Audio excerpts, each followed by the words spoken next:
The Batman, the United States Department of Labor, and Luke Perry are all on this day. Welcome back to On This Day. Today's date is March 4th, 2021. It is the 63rd day of the year. We got 302 days left. It's the 9th Thursday in the 10th week. This is the 74th day of winter. We got 16 days left till spring, almost 2 weeks. Today is Hug a GI Day. March 4th is the only day on the calendar that also is a military command, March 4th. So I guess it's only appropriate to celebrate service men and women on this day. Now, if you don't know what GI stands for, it was back in the World War II, I believe, where everything you got was called general issue, GI. So it was on a lot of the people's paperwork and things like that. So they just became known as GIs. It's that simple. Now, they also say it's March 4th. They don't say that anymore. It's Forward March. Not March 4th. That was back in the, I think World War I days they said that. All right, let's see what else March 4th has given us. 1913, the First Balkan War. The Greek army engages the Turks, resulting in victory 2 days later.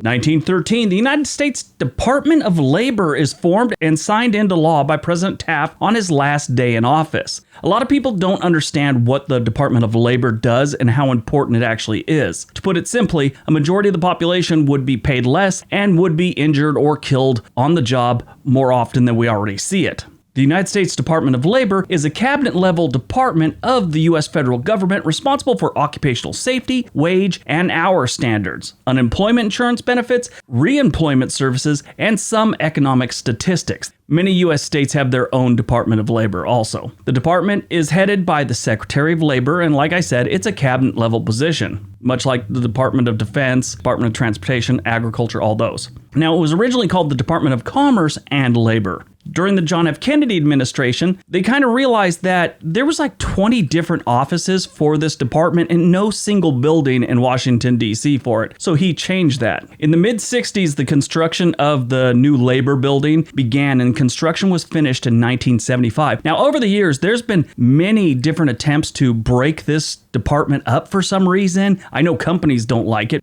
Different administrations have tried to roll it into other departments and things like that. It's really weird.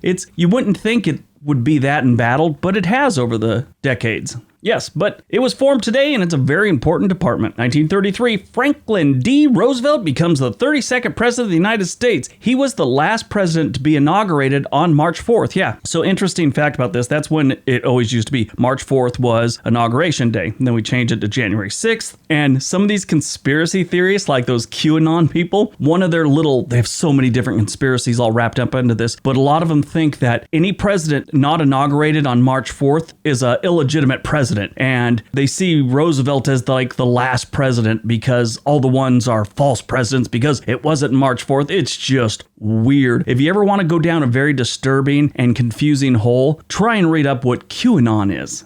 It's just weird. 1941, World War II, the United Kingdom launches Operation Claymore on the Lofoten Islands in Norway. This is the first large-scale British commando raid ever. 1985, the Food and Drug Administration approves a blood test for HIV infection. It has been used since to screen all blood donations. Yeah, that was a big problem in the beginning. When they didn't understand AIDS and HIV, people were still giving blood and people were needing blood. People were getting transfusions and they were coming up with AIDS. And it's just crazy that, you had little kids that were going through surgery and now all of a sudden they're 9 years old and they got AIDS because some poor dude was doing what he saw as something good by donating blood, not knowing he had the virus. It's totally sad. 2018, former MI6 spy Sergei Skripal, I think that's how you pronounce his name, and his daughter are poisoned with a nerve agent in Salisbury, England, causing a diplomatic uproar that results in mass expulsions of diplomats from all countries involved, mostly Russia. 2020, former daredevil Nick Wallenda is the first person to walk across a volcano in Nicaragua on a wire. He's one of those wire walker dudes. It's crazy.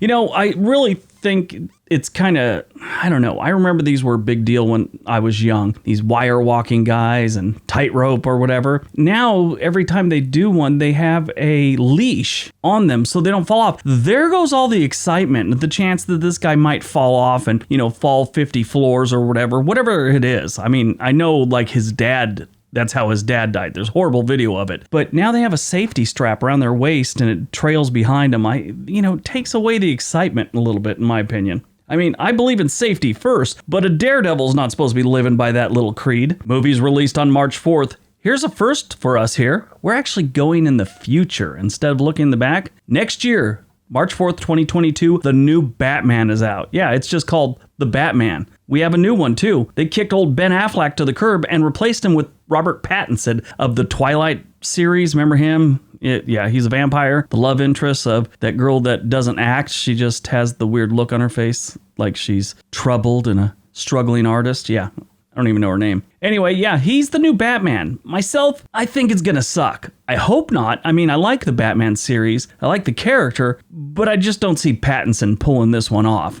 We got a year to figure that out, so we'll see then. Next year on this date, we'll kind of update it, find out how I felt after seeing it. Born on March 4th, 1888, Knute Rockne, American football player and coach.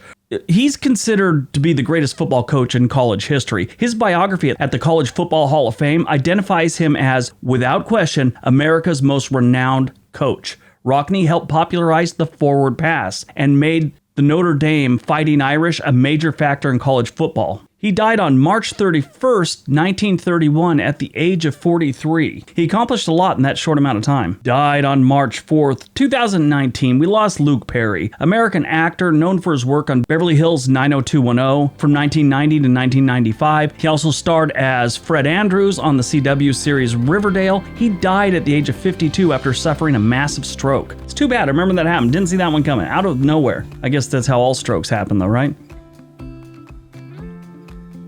All right, that's today's video. Hope you guys enjoyed it. Hope you got some information out of it. Now go out, do something productive, and definitely be nice to each other.